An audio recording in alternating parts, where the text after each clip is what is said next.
Bonjour à tous, on se retrouve aujourd'hui pour un nouvel épisode du suivi mensuel de mon PEA. Pour ceux qui découvrent la chaîne Débuter en bourse, je m'appelle Thomas, j'ai 36 ans, je suis cadre dans un grand groupe français et j'ai commencé à investir en bourse il y a un peu plus d'un an. Comme d'habitude, on commencera par faire le point sur les marchés, ensuite un check-up du tableau de suivi, on passera sur chacun des onglets ici, vous verrez que j'ai fait plusieurs achats ce mois-ci, et pour finir, on ira sur mon courtier Fortunéo. D'ailleurs, pour ceux que ça intéresse, je vous laisse mon lien d'affiliation dans la description de la vidéo. N'hésitez pas, ça vous permet de récupérer 80 € sur votre compte courant. Et pour les petits nouveaux sur la chaîne, vous trouverez également le lien de mon tableau de bord et une vidéo tuto vous aidant à le remplir en description. Vous n'aurez pas d'inscription à réaliser, je ne vous demanderai pas votre adresse mail ou un numéro de téléphone. C'est vraiment du open source. Une fois que vous l'avez récupéré, il est à vous, vous en faites ce que vous voulez.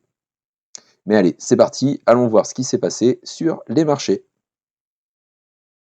Alors, le S&P 500, comme vous le savez, c'est mon indice de référence. Donc, il est actuellement à 5569,06 points. Il chute uniquement de 1,14% depuis le 1er avril. Je dis bien uniquement vis-à-vis des annonces faites aux États-Unis en début de mois, le Liberation Day, vous l'avez tous vu journaux télévisés, sur Internet. Donc, les annonces des frais de douane par le gouvernement Trump, ça a eu lieu le 2 avril. Comme vous pouvez le voir, les marchés n'ont pas apprécié du tout ce qui a été annoncé. Donc, le S&P 500 dévisse de 10,53% en l'espace de 2 jours. Fort heureusement, comme d'habitude avec le gouvernement Trump, on rétropédale. Donc, on annonce un délai de 90 jours avant la mise en place des frais de douane. Donc, le marché apprécie pour le coup. Donc, l'espace d'une journée entre le 8 et le 9 avril, on récupère 9,52%. Et depuis, on essaye de regrappiller un petit peu les points perdus à cause du gouvernement Trump. J'espère pour vous que vous aviez un petit peu de cash pour faire quelques achats. Je pense qu'il y avait des bonnes affaires à faire. Alors, je ne sais pas si j'ai fait les meilleures, mais j'en ai fait quelques-unes et je vais vous montrer ça tout de suite sur mon tableau de suivi. Alors, le portefeuille est actuellement valorisé à 10 166,71 €. Comme vous pouvez le voir, hein, je refranchis enfin le cap des 10 000 €. Enfin, ça fait toujours plaisir pour le moral. J'ai une poche de cash disponible de 47,65 €, donc ça, c'est pas énorme. Comme je vous le dis tout de suite, hein, j'ai fait plusieurs achats ce mois-ci. La perte totale du portefeuille depuis la création, donc évolution négative, moins 143,27 €, moins 1,35%. Bon, la perf annuelle, hein, ça fait très très mal, hein. Quand je vois qu'au début février, j'étais en positif, en archi positif de plus 500 € environ.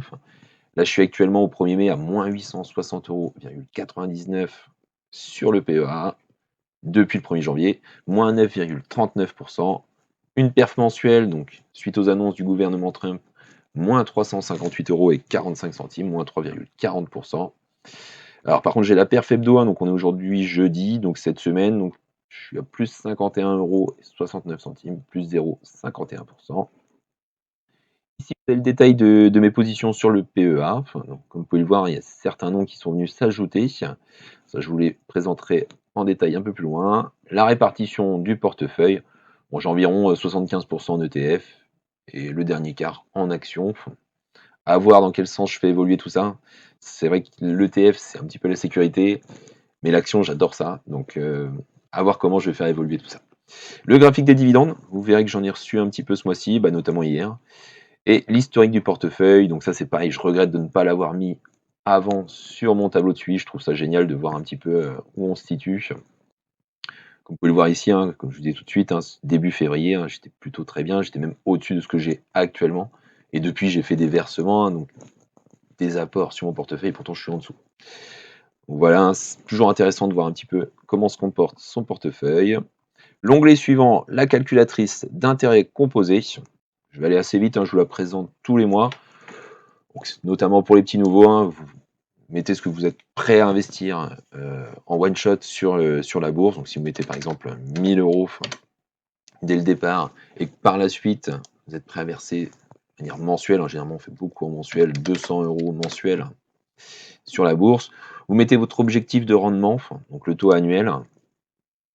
Là, j'avais mis 7%, on pourrait très bien mettre du 8%, et la durée d'épargne, en fonction de l'âge que vous avez, pendant combien de temps vous allez faire votre épargne. Donc là, je vais mettre sur 20 ans, je fais un versement mensuel. Donc vous voyez, hein, la valeur finale du portefeuille en versant uniquement 200 € par mois, plus les 1 000 € de capital initial, on arriverait sur un portefeuille à 122 000 €, sachant qu'on aurait investi moins de la moitié, 49 000 € et une poche d'intérêt, donc l'effet boule de neige, hein, comme tout le monde dit, 73 000 €, 730. Donc ça, c'est toujours intéressant de voir un petit peu, se forcer à faire un petit peu plus d'économie pour pouvoir verser un peu plus et profiter de cet effet boule de neige. Voilà pour ça, donc la stratégie du PEA n'a pas changé. Ça a failli en début de mois, donc notamment suite au Liberation Day. Je voulais vraiment, et j'y suis rentré un tout petit peu, mais j'en ai pris qu'une, malheureusement. Un ETF américain à effet de levier x2. Bon, je me doutais bien qu'on ferait machine arrière à un moment donné. Je pensais qu'on descendrait encore un petit peu, je pensais pas qu'il céderait aussi vite. Bon, dommage pour moi, j'aurais dû en prendre un petit peu plus. J'aurais pu gagner quelques euros supplémentaires. Donc pour l'instant, je reste toujours sur la même stratégie, donc environ 500 € sur l'ETF WPE1 de chez iShare, donc l'ETF Monde, et 10% sur l'Emerging Market, le PAEEM. Donc ça fait environ 50-55 € sur cet ETF. Voici ma répartition. Ici, j'investis en DCA à 550 € mensuel.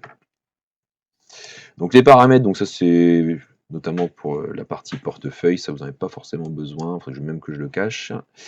Le carnet d'ordre, donc tout ce qui s'est passé depuis le 1er avril.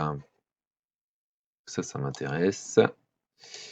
Hop, je vais vous mettre ça en jaune. Donc, comme d'habitude, hein, j'ai fait mon apport personnel, donc j'ai apporté 500 €.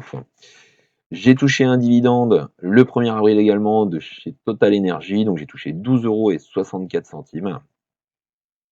Donc le 3 avril, hein, j'ai fait mon DCA, comme je disais tout à l'heure, 95 ETF WPE1 et 2 ETF PAEEM.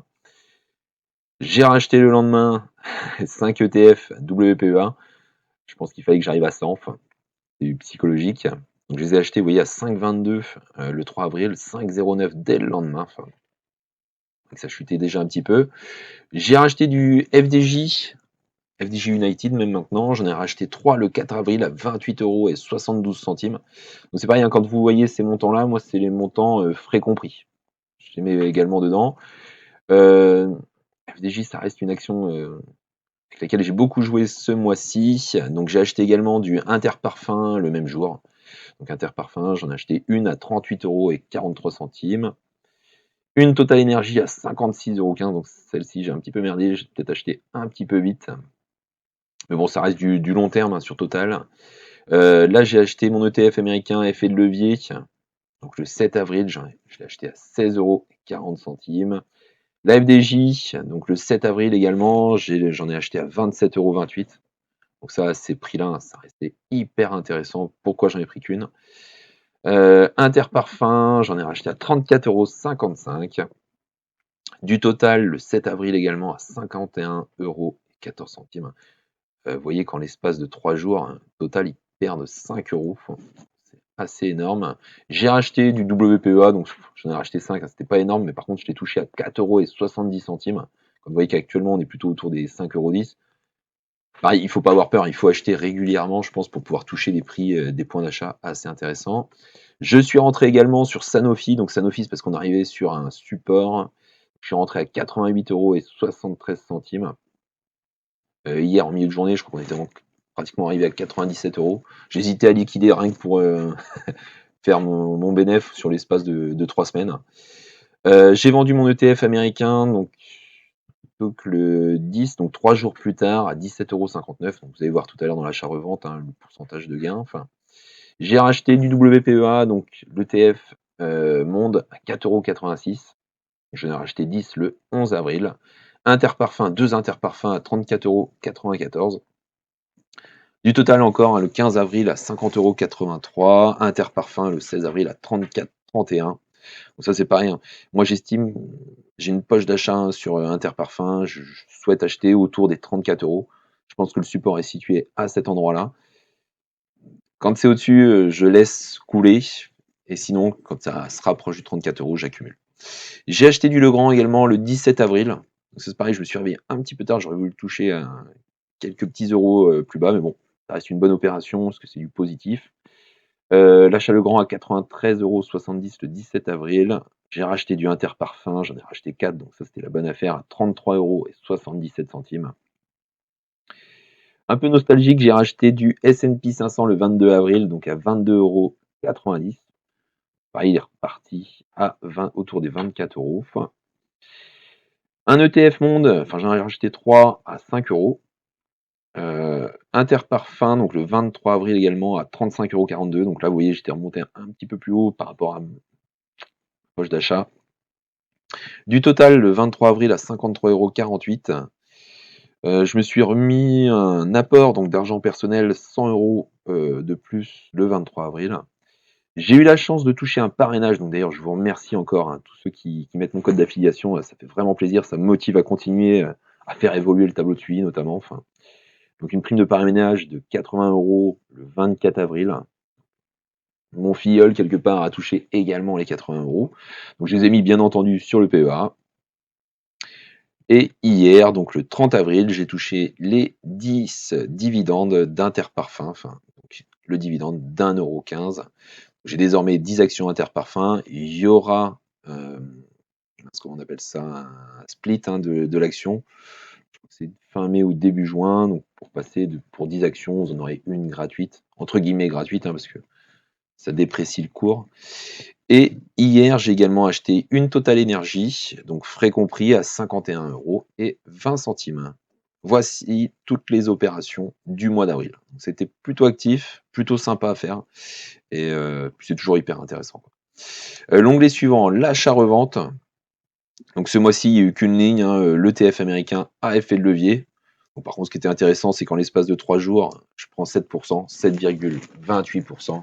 Achat à 16,40, revente à 17,65, enfin 17,59, frais compris.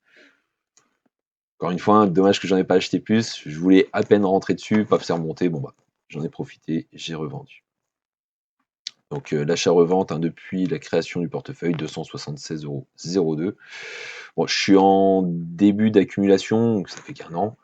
Je ne suis pas forcément pour l'achat-revente pour l'instant, sauf si forcément j'arrive sur des actions où on arrive sur des résistances. L'onglet dividendes. Donc ce mois-ci, au mois d'avril 2025, j'ai touché du Total Energy, donc 12,64 €, et hier, donc de l'Interparfum à 11,50 €. Vous voyez que les barres rouges, hein, c'est du 2025. On voit qu'on est bien mieux parti qu'en 2024. Bon, après, c'est parce que désormais, je fais rentrer des actions, alors qu'avant, j'étais 100% ETF. Et ici, vous avez la répartition des dividendes par secteur. Vous pouvez le voir, hein, je suis plutôt établi énergie. On va voir comment ça évalue par la suite.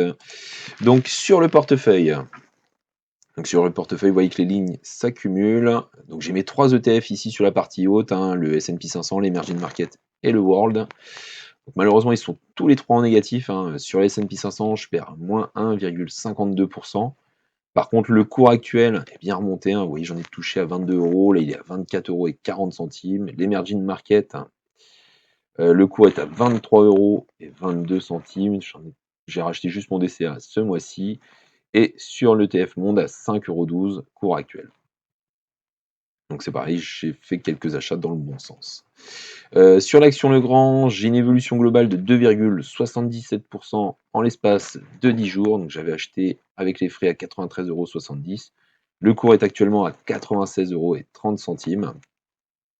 Donc chez L'Oréal, comme les chiffres ont été plutôt bons, vous voyez que je suis repassé en net positif, hein, plus 5,37%, même si on chute un petit peu hier, moins 0,26. Donc la valo actuelle, le cours actuel est à 387 €. J'ai un PRU avec frais à 367,27 €. Ça va plutôt dans le bon sens. Ricard, bon, bah, ça va, ça n'évolue pas, hein. Par contre, ça se stagne un petit peu autour des 95 €. Et avant d'en racheter, hein, je vais m'assurer vraiment qu'on reparte dans le bon sens. Donc là, j'ai une chute à moins 27,64%. Bon, j'en ai qu'une de Ricard, donc c'est pas dramatique. Mais bon, ça fait toujours un peu mal. Chez Total, donc j'en ai désormais 21 actions. J'ai un PRU qui diminue forcément un petit peu. J'étais assez haut, hein, 58,37 €. Le cours donc a pas mal chuté hier, donc on est redescendu à 51,16 €. Bon, dommage. À voir par la suite.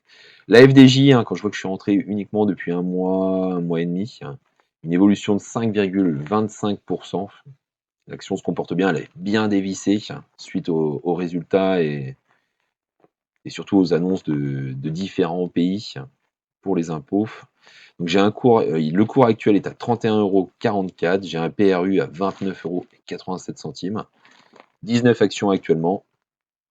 Donc ça, c'est une action qui se porte plutôt pas mal.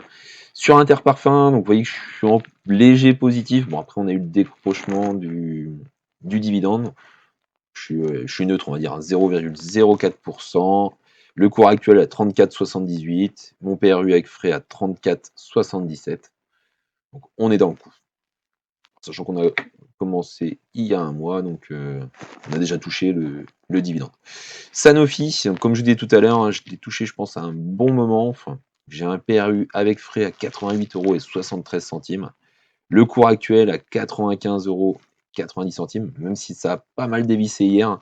En milieu de journée, on était plutôt légèrement supérieur aux 3%, donc je touchais des 10% en l'espace de 3 semaines sur Sanofi. Là, c'était plutôt cool. C'était plutôt cool et ça fait toujours plaisir. Alors, la répartition des ETF, vous voyez que la part S&P 500 commence à diminuer, le World commence à grossir progressivement, l'Emerging Market, c'est du léger, 2,5%. Ici, la répartition de portefeuille, je vous l'indiquais tout à l'heure sur le tableau de bord, 3 quarts ETF, 1 quart action. Et ici, la répartition des différentes actions. Donc là, les dividendes, 56,26 € depuis le début. Donc ça, j'en ai déjà parlé. La répartition par secteur, vous voyez que ma poche ETF, forcément 73%, ça se reproduit par rapport à ce que vous avez vu tout à l'heure. En consommation cyclique, j'ai 14,1%. C'est vrai que j'ai pas mal d'actions en consommation cyclique. Donc, je vais avoir L'Oréal, Pernod Ricard, FDJ et Interparfums. Je rentre sur quelques autres secteurs parce que je pense que je suis un peu trop ancré sur énergie et consommation cyclique. Donc énergie, CU Total Énergie. L'industrie, ça va être du Legrand, voilà.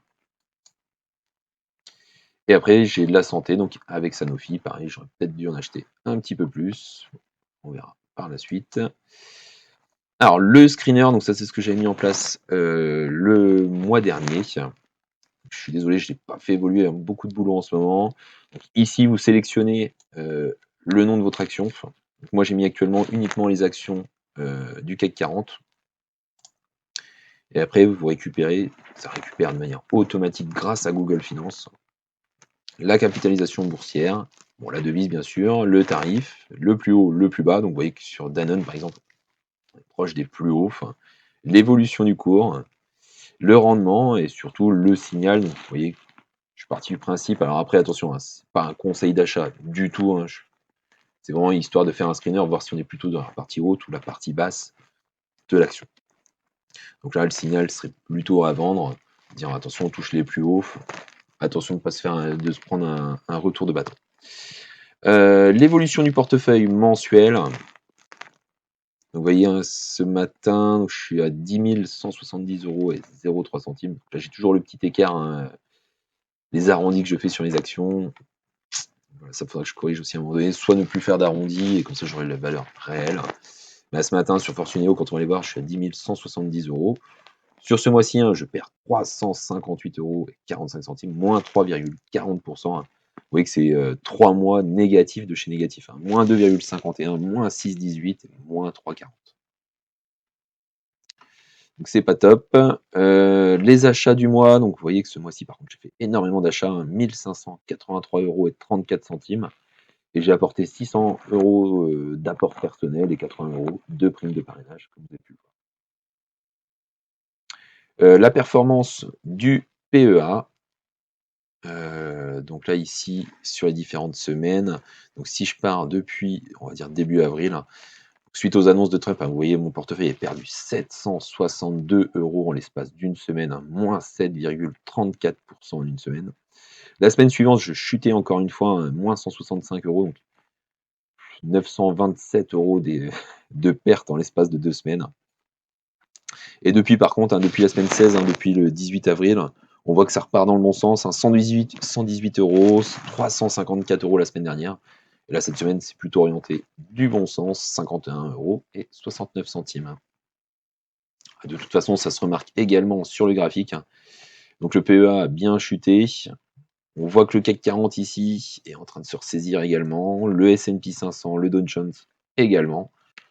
Maintenant, à voir ce que ça va donner par la suite. Voilà, je vois que la vidéo avance déjà pas mal. Donc, ce qu'on va faire, on va aller tout de suite sur Fortuneo pour vous montrer un petit peu le détail des actions. On va aller assez vite dessus. Nous voici sur Fortuneo. Donc, je voulais commencer par remercier Laurent. Il a utilisé mon code d'affiliation pour ouvrir son compte bourse sur Fortuneo Bank. Donc, ça m'a permis de toucher une prime de parrainage de 80 €. De son côté, il a touché également la prime parrainage, mais filleule, donc 80 € également. C'est identique des deux côtés, je trouve ça plutôt juste. Donc on l'a touché le 23 avril, ça arrive directement sur le compte courant, comme je vous l'indiquais tout à l'heure. Donc moi je renvoie ça sur le PEA, mais si vous souhaitez faire des courses ou faire autre chose avec, vous pouvez le faire, ce n'est pas bloqué. Donc encore une fois, un grand merci à Laurent, et pour ceux qui seraient intéressés pour ouvrir un compte bourse, je vous laisse mon lien d'affiliation dans la description, n'hésitez pas à l'utiliser, ça me motive toujours à faire évoluer notamment mon fichier de suivi et à continuer à faire des vidéos. Voilà, ça c'était la petite aparté. Encore une fois, un grand merci à Laurent. Allons voir ce qui s'est passé sur le PEA. Donc si je prends la valorisation de mes actifs, donc les actions et les ETF, je suis positionné à 10 000 €, 10 122 € et 38 centimes. J'ai une poche d'espèces à 47 € et 65 centimes, ce qui fait une valorisation totale sur le PEA de 10 170 € et 3 centimes. Donc, voici le détail de mon portefeuille, de mes positions. Alors, comme on les a déjà vus tout à l'heure dans l'onglet portefeuille sur le tableau de suivi, je vais juste vous faire les nouveautés, donc notamment FDJ United. Vous voyez que j'en ai 19 maintenant, donc le PRU 29 € et 87 centimes. Plutôt une valorisation positive, donc 31 € et 44 centimes. Du Interparfum, j'en ai 10. Donc 10. Le dividende est tombé hier et pourtant je suis quand même en positif, donc ça c'est plutôt cool également. Donc le PRU 34,76, le cours 34,78. Donc le réel, je l'avais déjà, belle opération ce mois-ci. Le grand, donc c'est ce que j'ai acheté, j'en ai acheté une ce mois-ci à 93,70 €, frais compris. Elle est actuellement à 96,30 €. Pernod Ricard, moi je l'avais déjà, c'est une catastrophe. Sanofi, donc la grosse opération du mois, donc je l'ai acheté à 88,73 € autour du 10 du mois. On est le 1er mai, vous voyez que je prends déjà plus 8%, sachant qu'en milieu de journée hier, je touchais les 10%, mais bon, c'est pas grave, ça reste une bonne opération. Total Energy, donc ça je l'avais déjà, j'en ai désormais 21 et mes 3 ETF habituels. Donc si on va voir maintenant l'historique des opérations sur le mois, donc là du 1er avril au 1er mai, parfait. Je vais mettre toutes les opérations. Vous voyez que ce mois-ci, j'ai fait 46 opérations trouvées. Bon, ça prend en charge également les taxes de transactions financières, mais c'était encore jamais arrivé jusqu'à présent. Donc si je vais sur la dernière page, vous voyez que la première chose, j'ai touché mes dividendes de chez Total Energy le 1er avril. Donc à l'époque, j'en avais que 16, j'en ai désormais 21. J'ai touché 12,64 €. Le 3 avril, j'ai fait mon DCA donc, sur le World et sur l'Emerging Market. Le lendemain, j'ai racheté 5 World. Et le lendemain d'ailleurs aussi, j'ai racheté des actions FDJ, donc une à 28,50, une à 28,42. Il me semble qu'il y en avait une autre à 28,60 €, donc plus la taxe financière à 34 centimes. Du Interparfum le même jour, j'ai acheté une à 38,15, j'ai acheté du Total Energy, donc ça c'était pas forcément la bonne affaire, à 55,73. FDJ à 27,08, donc ça très bien, le 7 avril. L'ETF avait fait le levier américain 16,34 € le 7 avril également. Du Interparfum à 34,29, c'était plutôt pas mal. Total Energy à 50,76, donc c'est ce que je disais tout à l'heure, vous voyez, 50,76 le 7 avril, alors que le 4 avril, j'avais acheté à 55,73. Perdais 5 € en l'espace de 3 jours. 5 ETF Monde à 4,68, donc ça c'est pareil, c'était plutôt très bien placé. Le Sanofi, le 9 avril, à 88,07 €. La vente de l'ETF a fait le levier à 17,65. Les 10 ETF World à 4,84. Du Interparfum à 34,81. Il y en avait une autre également le 15 avril. Et Interparfum encore une fois à 34,54 €. une action Total Energy à 50,45 €, donc là, c'est des montants qui me plaisent un peu plus, autour des 50 €. Interparfum 34,05 le 16 avril également. L'achat de l'action Legrand le 17 avril à 93 €. Interparfum, donc j'en ai acheté 3 à 33,59 €. Ça, très bien placé. Interparfum le même jour à 33,27 €. Ça, c'est pareil, c'est cool. C'était vraiment dans ma poche d'achat sur Interparfum. L'aspect nostalgique, hein, j'ai racheté un ETF du S&P 500 le 22 avril à 22,81 €. Je me trompe pas, à l'heure actuelle, il est à 24,40 €. Donc, pareil, plutôt cool, hein, faire baisser un tout petit peu le PRU, même si j'en ai 180 quelques, donc ça n'a pas dû changer grand-chose. 3 ETF Monde à 4,98, une action Interparfum à 35,13, une action Total Energy à 53,08. Ça, c'était pas la bonne opération. Je pensais que c'était reparti, mais ça a rechuté hier. Les 10 coupons dividendes d'Interparfum pour une valeur totale de 11,50 € et l'achat d'une action Total Energy à 50,82 € hier. Voilà, bah, je pense qu'on a fait le tour pour le suivi mensuel du PEA, de mon PEA. J'espère que la vidéo vous a plu. J'espérais en faire une un petit peu plus courte, mais il y a pas mal de choses à faire ce mois-ci. Donc, si vous n'êtes pas déjà abonné, n'hésitez pas à le faire, à vous abonner. C'est totalement gratuit. À mettre le petit pouce et un petit commentaire. Et je vous dis à très vite pour le suivi du compte titre ordinaire. À bientôt les amis.